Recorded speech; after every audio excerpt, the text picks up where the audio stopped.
केंद्र सरकारच्या नव्या मोटर वाहन कायद्याविरोधात ट्रक चालक संपावर. राज्यासह देशभरात मोठा फटका, इंधन तुटवडा निर्माण होण्याची भीती. सरकारनं ट्रक चालकांचं आंदोलन दडपण्याचा प्रयत्न करू नये, आमच्यासोबत चर्चा करावी. राष्ट्रीय ऑटो टॅक्सी ट्रान्सपोर्ट फेडरेशनची मागणी. पुण्यात पेट्रोल पंप बंद राहण्याच्या अफवेनंतर पेट्रोल भरण्यासाठी नागरिकांची गर्दी. पंपावर लागल्या लांबच लांब रांगा. मराठा आरक्षणाबाबत सरकार एक पाऊल पुढे टाकतंय.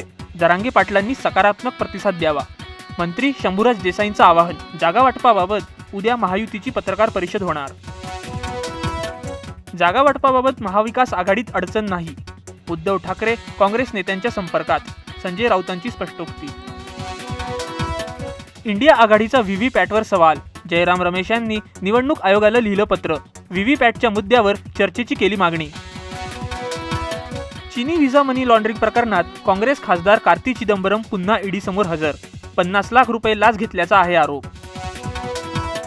जपानमधील भूकंपात आतापर्यंत 30 जणांचा मृत्यू. अनेक इमारती कोसळल्या.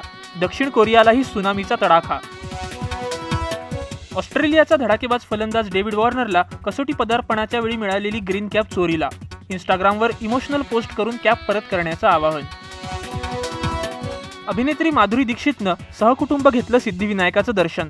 माधुरीचा पंचक चित्रपट 5 जानेवारीला होणार रिलीज.